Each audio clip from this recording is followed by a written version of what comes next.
Hola, hola, ¿hay alguien por ahí? Es muy temprano, me parece. Bueno, equivoqué el día. Hola, Laura. Equivoqué el día porque no me di cuenta, había una actividad en la escuela de la orientación lacaniana y bueno, fue una mala elección el día de hoy para hacer una lectura, pero está bien, porque igual los que asisten en general no provienen del psicoanálisis. Hola Laura, ¿cómo estás? Tanto tiempo. Recién me estaba fijando que hace más de 2 meses de la última lectura. La verdad es que fue un verano complicado, eh, con muchas cosas que resolver y además quedé como exhausta de las redes después de 2 años muy, muy intensos. Así que, eh, bueno, nada, me tomé un tiempo. Igual no sé qué va a pasar este año, la verdad, qué va a pasar conmigo, digo, ¿no? Hola, Nora. No sé qué va a pasar porque no creo que pueda sostener el ritmo virtual de los años que pasaron. Muchas gracias, Laura. Yo también los extraño, pero necesitaba como una depuración de las redes. Además, les digo, bueno, estoy estrenando teléfono porque perdí el mío el domingo, así que estuve un poco como desconectada por un par de días y ahora estreno el nuevo con esta lectura. ¿Mm? Bueno, les decía que les voy a hablar de un librito. Digo librito porque es una ironía en realidad, porque es pequeño. Les voy a hablar de este libro hoy. Más de una lengua, de la filóloga y filósofa Bárbara Cassine, francesa ella, ¿no?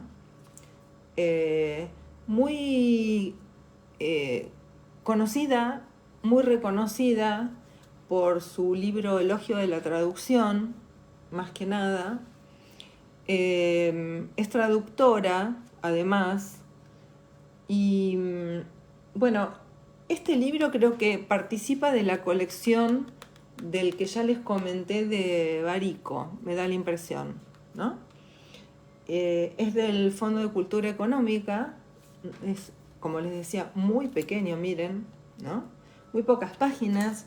Yo estoy muy últimamente eh, apegada a un refrán que seguramente ustedes conocen y dicen, pero que no saben, que es de un jesuita llamado Baltasar Gracián. Yo lo supe gracias a Lacan eso. Baltasar Gracián decía que lo bueno si breve, 2 veces bueno. Entonces, a mí me gusta mucho este tipo de lecturas que son breves, para determinados momentos donde mi capacidad de concentración disminuye. Entonces, les voy a hablar de este libro. ¿Por qué les voy a hablar de este libro, de este librito? Porque me parece que el mundo evoluciona hacia determinadas posiciones totalitarias, más allá de los discursos desde los que se sostengan esas posiciones totalitarias. Y me parece que debe ser por mi formación psicoanalítica, sobre todo lacaniana, y por mis lecturas, me parece que mucho tiene que ver con cómo se habla, las cosas que se dicen, las que no se dicen, qué se expresa y qué se calla cuando uno habla. Y creo que además, bueno, me alegro, Nora. Baltasar Gracián, búscalo porque te va a encantar. Léelo.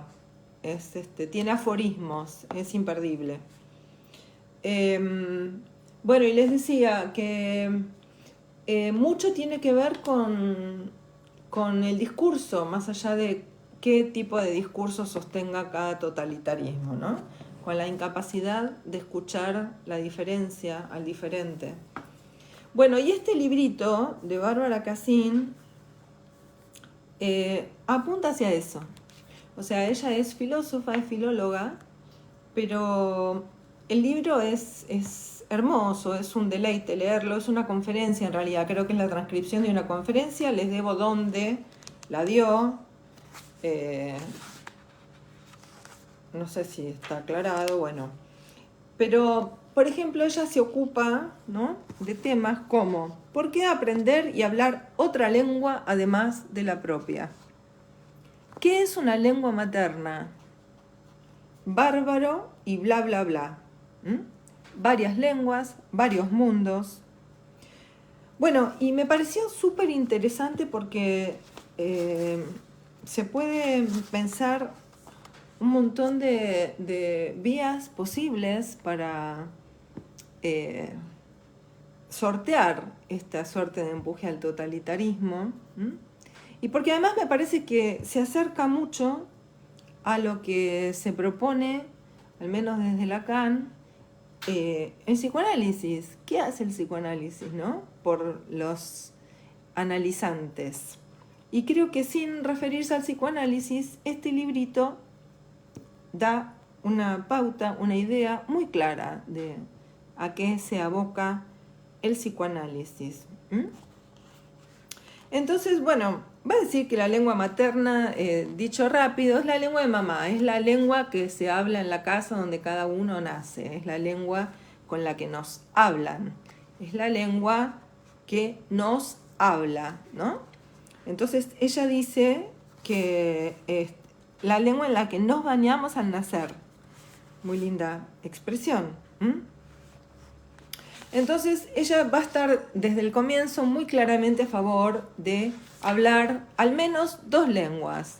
¿Y por qué va a decir? Porque además va a decir que es una suerte hablar más de una lengua, o sea, poder salir de la lengua materna, ¿no? Algo parecido a lo que plantea Silvia Molloy en Vivir entre lenguas, otro libro que ya les recomendé y que les vuelvo a recomendar. Entonces ella va a decir que las lenguas configuran mundos. La lengua en la que nosotros advenimos, en la que cada uno de nosotros nace, la que se habla en la casa, va a decir ella, es la que nos tiene a nosotros. Quiere decir que uno cree que se adueña de la lengua cuando la aprende, pero en realidad es la lengua la que se adueña de uno, ¿no? Entonces, también va a decir en una especie de dialéctica que cuando uno habla esa lengua, siempre queda un margen para que esa lengua sea reinventada, es decir, modificada. Entonces, otra cosa muy interesante que ella va a plantear es que las lenguas, las que nos hablan y las que hablamos, son el modo de configurar el mundo. Es decir, el mundo que nos es posible, el mundo que vemos, que leemos, que pensamos, que entendemos, está determinado por esa lengua que se apodera de uno cuando adviene al mundo. Entonces ella va a tratar de apelar siempre a la tarea de los poetas, porque va a decir que son los que en cierta forma llevan la delantera en la reinvención de las lenguas, ¿no? También va a decir que algo muy interesante, que las lenguas son las que, con las que hacemos cuerpo. Muy interesante formulación la que hace Bárbara Cassin, y que así como uno adquiere el cuerpo de la lengua, esa lengua es la que hace también nuestro cuerpo, la que lo delimita, lo marca, le produce efectos.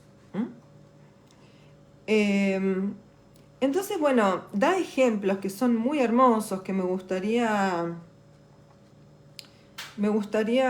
leerles, ¿no? En esto de que la lengua configura el mundo. Por ejemplo, en la línea de la lingüística moderna, ¿no?, a partir de Saussure, va a decir que Las cosas no determinan a las palabras, sino que las palabras trabajan las cosas. Entonces, va a tomar una palabra griega, me disculpo si alguien sabe griego y yo la digo mal, yo no sé griego. Entonces dice, tomemos kaire, la palabra griega que se usa para saludar. No significa para nada buen día, ni good morning o welcome. Quiere decir, en un sentido muy literal, goza, disfruta, alégrate. Cuando se saluda en esa lengua no se dice que pases un buen día o que tengas un día bueno, se dice disfruta, ¿no? Y ella dice, no es lo mismo. Claro que no es lo mismo. Todo un mundo se dibuja allí. Cuando un latino se encuentra o se despide de otro latino, le dice, vale, que estés bien, buena salud. Ese también es otro mundo. Cuando se dice buen día en hebreo o en árabe, se dice shalom o shalam, que la paz sea contigo. Entonces dice, el mundo se abre de una manera por completo diferente según la lengua si nos dicen que pases un buen día, disfruta, que estés bien o que la paz sea contigo. Tiene razón, ¿no? Bueno, lindísimo este libro. Entonces va a decir que cada lengua dibuja un mundo, el mundo que nos hace, que no, nos es posible. Entonces, ¿qué otra cosa linda e interesante va a decir que yo les quiero leer? Es fundamental, me parece, esto que ella dice, que es desde el exterior cuando se ve cómo funciona la cosa en la propia casa. Es siempre desde fuera del propio territorio como podemos darnos cuenta. Entonces dice, es muy importante hablar 2 lenguas, al menos 2, porque eso les permite comprender que la de ustedes no es la única posible. ¿Y qué tipos de conflagraciones o de fusiones de sentido produce su lengua? Esto es hermoso porque en cierta forma socava la idea de absoluto y de verdad. Depende en qué lengua uno se exprese, depende qué lengua uno hable, aunque no sea la materna, ¿no? Es que se va a reconfigurar el mundo. Entonces dice algo que suena muy joyciano y que yo después, para serle fiel al maestro de la literatura irlandesa y universal, se los voy a leer. Lo que define una lengua, dice Bárbara, es la suma de sus equívocos, sobre todo cuando no son fruto del azar, sino que están fundados, como en este caso, en la larga historia de esa lengua. Por ejemplo, por intermedio de las traducciones que se operan de una lengua a otra. ¿Por qué es importante esto? ¿Lo inventa Bárbara Cassin? No. ¿Lo inventa Lacan? No. Bueno, hay una obra monumental para la lengua española, una novela imposible de soslayar, incluso para aquellos cuya lengua materna no es el español. Me estoy refiriendo al Quijote de Cervantes. Y que es tan genial que ojalá lo lean todo y vean las genialidades que inventó Cervantes ahí.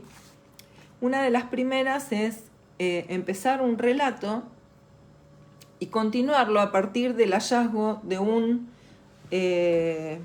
manuscrito en otra lengua, en árabe, y a partir de allí el relato se transforma en la traducción del manuscrito hallado, ¿sí? Que además la traducción la hace alguien, un muchacho que no parece para nada experto en materia de traducción, con lo cual lo que hace Cervantes ahí es maravilloso y tiene que ver con la función de la ficción y del relato, y de la pérdida del referente.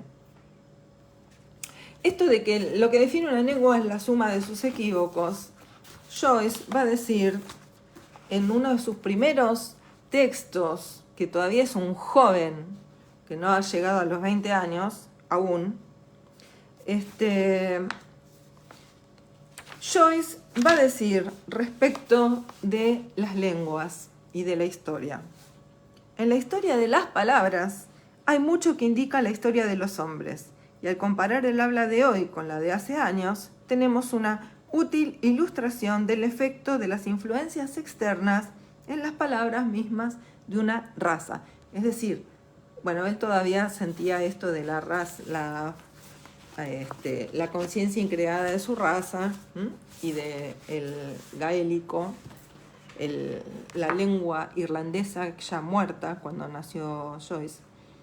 Pero retoma esto de lo que del exterior se ve en el interior y viceversa, y cómo la sumatoria de todas esas modificaciones, en cierta forma, da cuenta también de la historia de los hombres a partir de la historia de las lenguas. Entonces, bueno, lo otro que quiero leerles, porque es muy hermoso, es que ella se ocupa, Bárbara Cassin, se ocupa de leer dos versiones distintas de la historia de la Torre de Babel.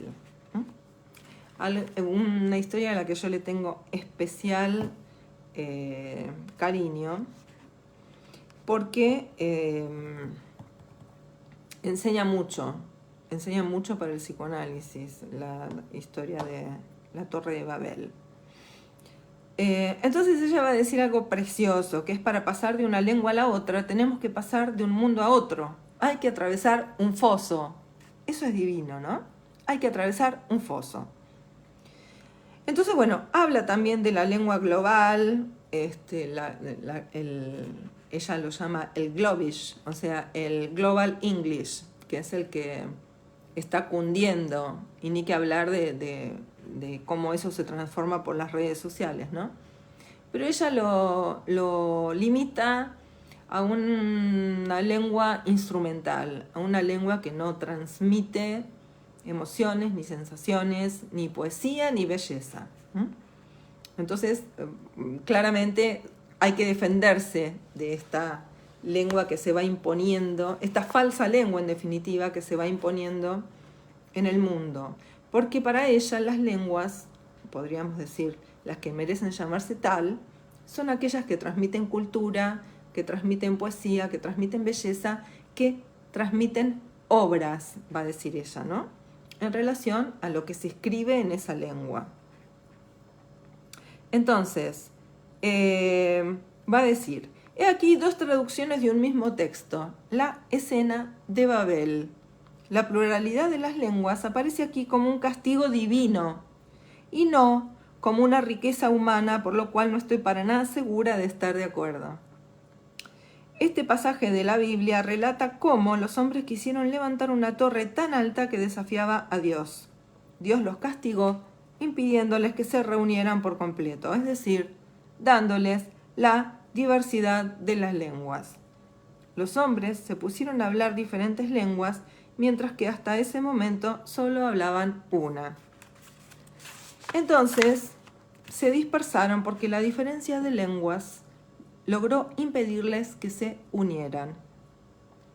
La primera traducción es la más conocida, la de Biblia de Jerusalén, y dice: todo el mundo era de un mismo lenguaje e idénticas palabras. Al desplazarse la humanidad desde Oriente, hallaron una vega en el país de Senar y allí se establecieron. Entonces se dijeron el uno al otro: ¡Ea, vamos a fabricar ladrillos y a coserlos al fuego! Así, el ladrillo les servía de piedra y el betún de argamasa. Después dijeron: ¡Ea, vamos a edificarnos una ciudad y una torre con la cúspide en los cielos, y hagámonos famosos por si nos desperdigamos por toda la haz de la tierra! Bajó Yahvé a ver la ciudad y la torre que habían edificado los humanos, y dijo Yahvé: he aquí que todos son un solo pueblo con un mismo lenguaje, y este es el comienzo de su obra. Ahora nada de cuanto se propongan les será imposible. Ea, pues, bajemos y una vez allí confundamos su lenguaje, de modo que no entienda cada cual el de su prójimo. Y desde aquel punto los desperdigó Yahvé por toda la haz de la tierra y dejaron de edificar la ciudad. Por eso se la llamó Babel, porque allí embrolló Yahvé el lenguaje de todo el mundo y desde allí los desperdigó Yahvé por toda la haz de la tierra. Bueno, así se cuenta la historia de Babel en la Biblia de Jerusalén. Y ella después va a referirse a la traducción, a la traducción del hebreo, que dice lo siguiente: y fue toda la tierra lengua una, y las palabras unas. Y fue en su viaje hacia el oriente, y encontraron un valle en el país de Shinar, y allí se establecieron. Y dijeron uno hacia el otro: vamos, hagamos blanquear ladrillos blancos, y hagamos arder la fogata. Y el ladrillo blanco para ellos fue la roca, y el barro rojo para ellos fue la arcilla. Y Adonai dijo: si el pueblo es uno y la lengua una para todos ellos, y eso lo que empezaron a hacer, y ahora no podrá ser sustraído a ellos nada de lo que mediten hacer. Vamos, bajemos y allí embabelemos su lengua, que no entiendan uno la lengua del otro. Bueno, ven que es muy diferente la traducción, es muy hermosa la segunda traducción también. Bueno, ella va a decir que hay dos maneras de traducirla: de dejar contento al autor y ser fiel a lo que el autor quiso decir, que eso inquieta al lector, o dejar contento al lector y en cierta forma despreocuparse de las intenciones del autor. Bueno, entonces va a decir que esto resuena mucho con el psicoanálisis, ¿no? A partir del momento en que se considera que una lengua no es solo un medio para comunicarse, sino que dibuja un mundo, uno se vuelve muy prudente, muy atento. Una lengua materna es una cosa que no se parece a ninguna otra, aun cuando no pertenece y cuando, por suerte, existe más de una. Porque existe más de una, el mundo es más interesante, más variado, más complicado. Esta complicación nos prohíbe creer que somos los únicos que poseemos la verdad. Entonces, hay por un lado un elogio de la lengua materna, porque es la que en cierta forma defiende del globish, ¿no? Que cada uno en cierta forma se sienta perteneciente a su lengua materna, pero a la vez también hay una propuesta de lo importante que es salir de esa lengua, salirse de esa lengua, para contrarrestar la idea de que uno posee la verdad y la única manera válida de nombrar las cosas del mundo y de decir sobre el mundo. Entonces va a decir, una lengua es algo más que un medio de comunicación. Es evidente que permite comunicar, pero es también otra cosa. Son autores, obras, invenciones, recortes del mundo. Si me pongo lacaniana, una lengua también es un modo de goce. Para el psicoanálisis, como cada uno habla, sobre todo para el psicoanálisis lacaniano, como cada uno habla, la manera en que recorta su mundo, la manera en que es posible su mundo, es también su manera de gozar. Y es sobre eso, sobre lo que incide el psicoanálisis lacaniano. ¿Por qué? Porque Bárbara lo dice desde el punto de vista de la filósofa y dice, bueno, si vos hablas solo tu lengua materna, corres el riesgo de creer que sos el poseedor de la verdad y de la única forma verdadera de nombrar las cosas y de decir las cosas del mundo.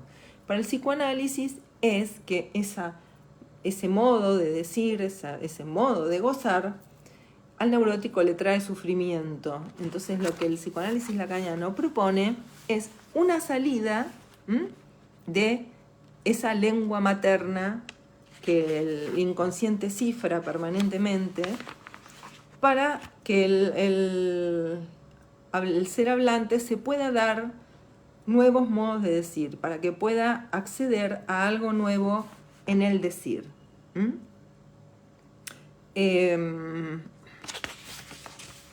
Bueno, es muy hermoso este librito porque todo lo que yo les cuento está, por supuesto, dicho muy coloquialmente, es muy, muy accesible, súper accesible.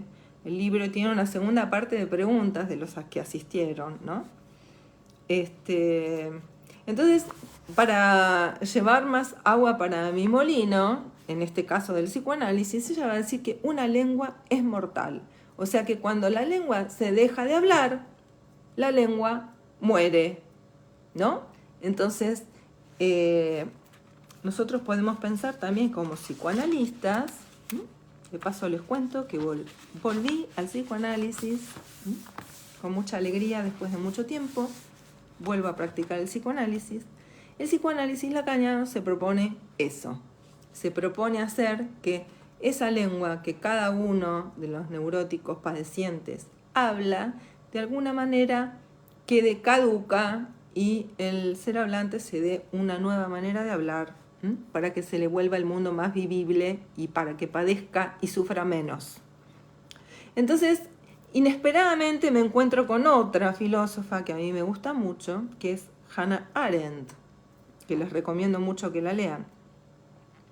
Entonces, Bárbara se va a referir al diario filosófico de Hannah Arendt y va a decir algo que también es muy lacaniano. Supongo que existen muchas probabilidades que Lacan leyera todo esto. Así que, bueno, son como ideas, ¿no?, que en la intelectualidad de la época, de la que estamos muy lejos lamentablemente ahora, todo es bastante más chato y bastante más triste y pobre. Bueno, en la intelectualidad de la época debían estar como flotando todas estas ideas, todas estas maneras de repensar el mundo, que además estaba, digamos, pre o post Segunda Guerra Mundial, terrible genocidio espantoso de la humanidad. Entonces había que encontrar maneras de salir de los efectos asesinos que se le puede hacer, se le pueden insuflar a una lengua. Entonces, bueno, Hannah Arendt plantea lo que ella llama la equivocidad vacilante del mundo. Me encantó esto, la equivocidad vacilante del mundo. Entonces, Hannah va a decir que el hecho de que existan diversas lenguas y se las pueda aprender permite al hombre estar en la mejor de las condiciones humanas, a saber, una condición de vacilante equivocidad. Si yo quisiera simplificarlo esto, diría que quiere decir, bueno, que tenga lugar para escucharlo diferente, que pueda no rechazar aquello que no resuena como lo que le resuena a él, aquello que no nombra de la manera que nombra él o ella, bueno, ¿no?, en genérico. Bueno, nada, me pareció súper interesante, me pareció un libro que suma mucho a una época inundada cada vez más de pobreza en las lenguas de cada uno, ¿no? Una pobreza absoluta de las lenguas maternas. Uno podría decir, bueno, es absolutamente correlativo del rechazo del inconsciente esto, ¿no? El empobrecimiento de las lenguas maternas, de las que cada uno bebe cuando nace, en pos de una lengua instrumental determinada por los gadgets, por los objetos tecnológicos, y por el Globish, me gustó eso, el Global English, del que habla Bárbara Cassin, y del que hay que tratar de defenderse, ¿no? Porque cada vez el ser hablante se puede expresar menos, cada vez puede sentirse más habitando la lengua que habla, ¿no? Y no quedar reducido a un instrumento de un lenguaje que cada vez dice menos y que cada vez empobrece más al mundo. Más de una lengua.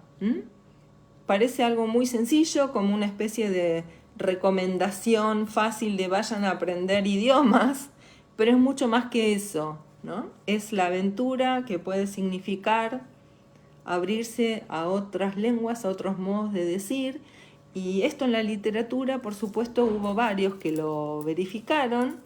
Uno de los casos más emblemáticos es Samuel Beckett, que se transforma, habiendo estado muy cerca de James Joyce, el maestro de la amplificación en literatura y de la narración infinita, habiendo estado muy cerca de él, decide que se va a Francia y empieza a escribir en francés, una lengua que él no dominaba pero ni de cerca. Y entonces inventa su propio modo de escritura, que es ese modo escueto, lacónico, onomatopéyico de Beckett. Pero eso da cuenta que en distintas lenguas somos otros y otras.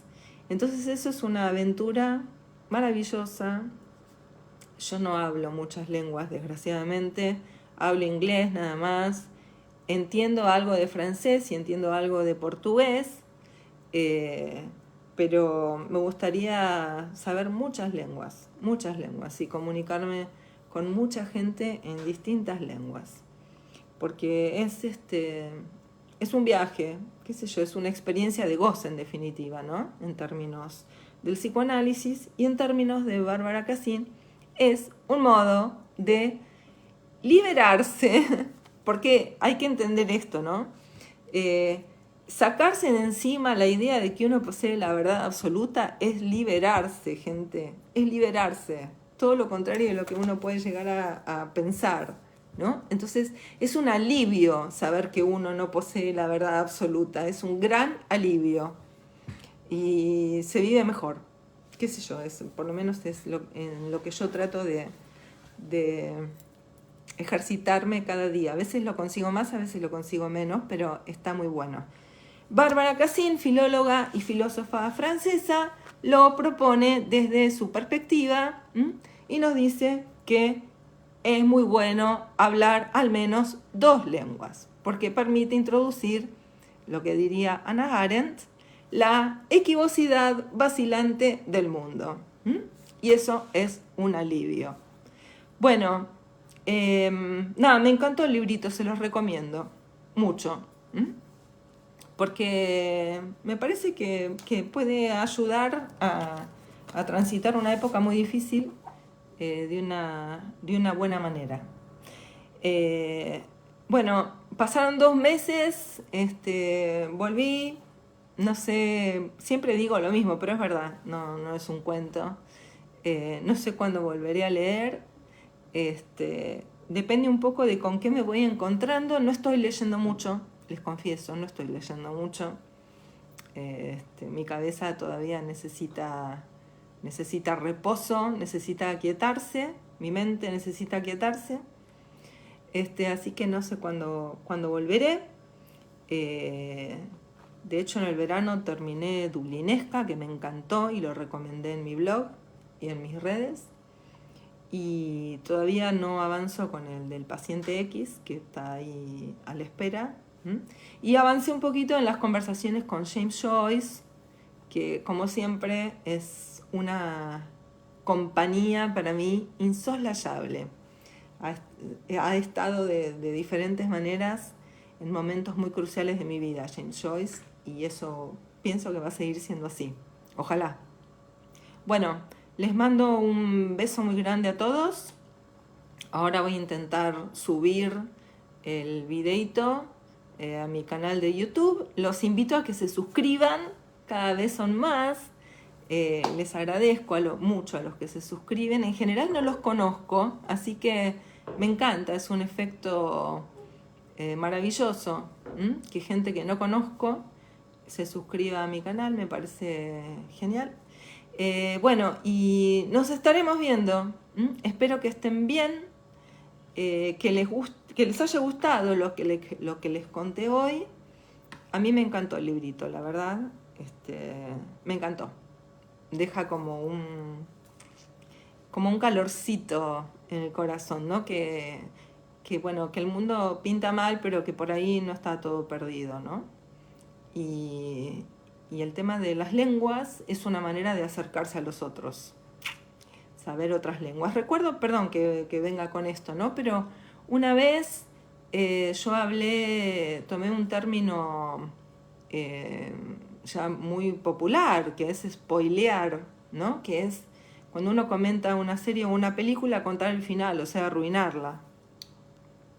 Entonces yo dije que no iba a spoilear lo que estaba comentando, ¿no? Y una mujer, me increpa, porque no se me ocurre otra manera de decirlo, en las redes, diciéndome que qué quería decir spoilear. Entonces yo, como soy todavía educada y amable, todavía, no sé por cuánto tiempo más, le explico lo que quiere decir spoilear, ¿no? Entonces me contesta, lejos de agradecerme que se lo explicara, cosa que mucha gente en las redes no hace con los demás, me increpa y me dice, ay, lo dijiste en inglés porque es más, ¿cómo fue que me dijo? Bueno, no sé, o sea, fue una ironía para decir si me había querido hacer la fina o la interesante. Ah, porque es más fino, me puso. Lo dijiste en inglés porque es más fino. Entonces le contesté que no, que lo dije en inglés primero porque es un término que circula por todos lados, y segundo, porque soy bilingüe desde los 6 años y considero que esa es una bendición. Y si, ay, sonó como religioso, bueno, eso es una gran fortuna para no sonar religiosa. Y si han leído mi libro, lo podrán constatar allí, porque el inglés para mí fue tan fundamental. ¿Mm? Así que, bueno, hablar otras lenguas es una suerte. No es ni ser fino, ni ser concheto, ni ser no sé qué. Es una suerte. Y ojalá todos pudiéramos acceder a eso. Y ojalá yo supiera más lenguas de las que sé, que son muy pocas. Bueno, buenas noches para todos. Espero que tengan una linda noche y terminen linda la semana. Y bueno, muy feliz de inaugurar mi teléfono nuevo con ustedes y con esta lectura. Les mando un beso muy grande y muchas gracias especialmente a los que me escribieron diciéndome que extrañaban las lecturas y que cuando volvía. Beso gigante, los quiero, es muy importante para mí eso, porque en general la gente no me dice cosas. Me piden el teléfono, pero no me dicen cosas lindas sobre lo que hago. Así que les agradezco muchísimo, muchísimo de corazón. Nos estamos viendo muy prontito. Bueno, hablé un montón, pero bueno, hacía 2 meses que no leía, así que está compensado. Nos estaremos viendo. Y ojalá hayan disfrutado esta lectura. Bueno, hasta la próxima. Chao.